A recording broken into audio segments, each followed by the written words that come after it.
Lima yung tungkol sa divinidad ng ating Panginoon Kristo ay i-share lamang natin yung ilang argumento ng gaya ng kanyang sinabi nung nakaraang debate ko doon sa national debater ng Muslim na si Ustad Rashid Indasan. Kaya ngayon, medyo maluwag na ang aking hininga dahil nakabawi na ako. Dahil nung MCGI ako, kapapanood nyo naman po talagang binuli-buli niya ako doon. Talagang ang dami niya sa aking mga sinabing personal noon. At bago magsimula yung debate ay nag-usap kami, tinawagan ko siya na, "Oy, Rashid, available ka ba ngayon sa debate?" Kasi ngayon sanang March 1, sa kasabay ng debate nila Bro Paul, ay may debate rin po sana ako sa kasamaang palad, wala pong mga SDA na pumatol. Dahil ang sabi, ikaw Jared, ano lang ang alam mo? Debating kalye lang Ayun ang inaano po nila, debating kalye. Tinan mo, style mo, dala-dala mo pa rin yung pagkasoryano mo. Wala namang problema doon, ano? Dahil aral sa aral lang naman tayo at sa awa tulong ng Diyos, naidaos naman natin yung debate ng mahinahon sapagkat, siyempre, sa mosque nila naganap yun. Kung ako'y magiging aggressive, baka litsunin nila ako doon. Kaya, ang nangyari, mayroon silang mga ginamit na talata at gumamit rin sila ng mga scholar ng simbahang katoliko. Ito po yung ilang ginagamit nila.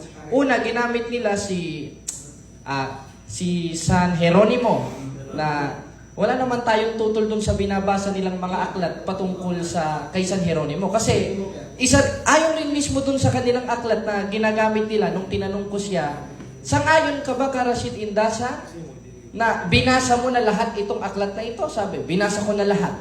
Nung sinabi kong binasa mo na lahat, sang-ayon ka ba na meron tayong mababasa na sinabi mismo ni San Jeronimo na si Kristo ay tunay na Diyos? Ang sagot wala tayong problema. Tapos na ang debate. Wala naman pala tayong problema dyan. Tas, ang ilang ginagamit nila, kasi bukod sa aklat ng Katoliko, gumamit rin tayo ng aklat nila. At dito po naipit si Rashid Indasan kasi imam siya ng kumbaga katumbas niya si Father Darwin. Kumbaga sa atin, may pare, sa kanila imam. Ang imam sa kanila, yun yung nakakapagdaos ng mga patuwad, yung mga panalangin nila sa nagpagsasala nila, yung Ramadan, pagkakasal, kumbaga meron rin silang sakramento na ang may karapatan lang makapagdaos yung imam nila. Ayun po yung imam nila. At nagulat ako, siya ay naturingang imam ng Muslim, hindi niya alam yung yung aklat nila. Hindi ko lang nadala kasi nagmamadali kami pupunta dito. Dito po sa kanilang aklat, sa talakayan ng mga Muslim at Kristiyano. Ito po, hindi ko lang dala yung genuine na Ang sabi po dito sa kanilang aklat, basahin natin dito sa si Jesus na siyang inihintay na Mesayas na Panginoon, propeta, itinaas mula sa pagiging guro, naging anak ng Diyos, Panginoon, at sa bandang huli, naging Diyos na rin. Amen?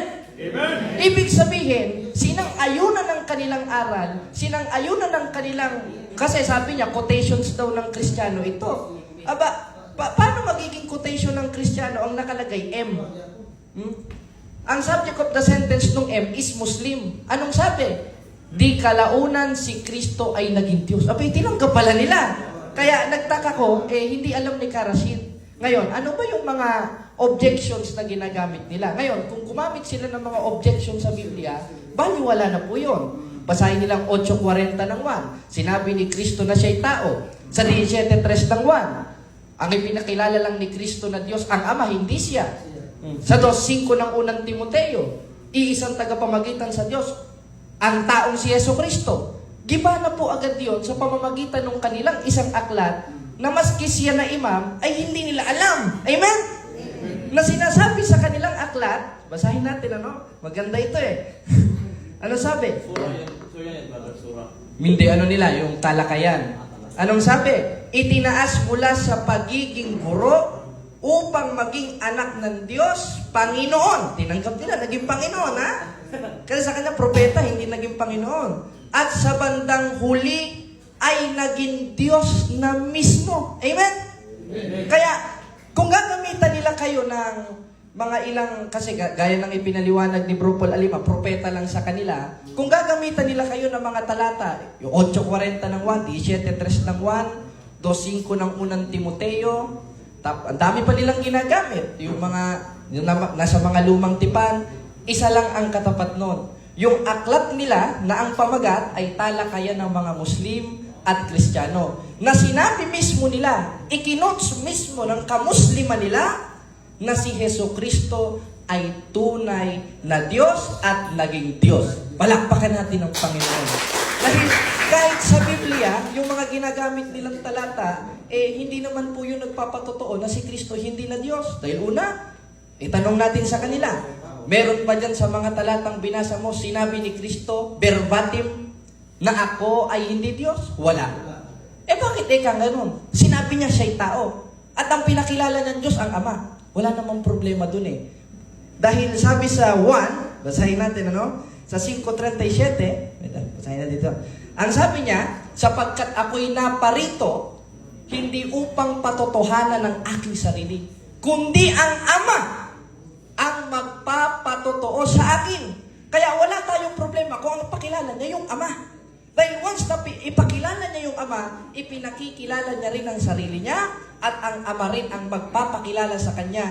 Gaya ng ating napag-aralan na binasa ni Bro Paul sa 1.8 ng Hebreo, na ang Ama mismo nagsabi sa ating Panginoon Kristo nung pinauupo siya sa Kanyang kanan, ang iyong luklukan, O Diyos! Tao ba?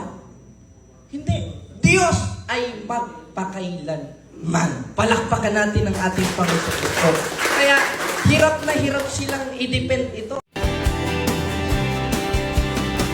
Sa gitna ng tanong at pagtatalo, katotohanan mo ang aming sandalo. Di sa lakas ng sariling isip, kundi sa iyo, Panginoon, kami kumapit. May kabaman sa bawat salita, ikaw ang gabay, ikaw ang pag-asa. Liwanag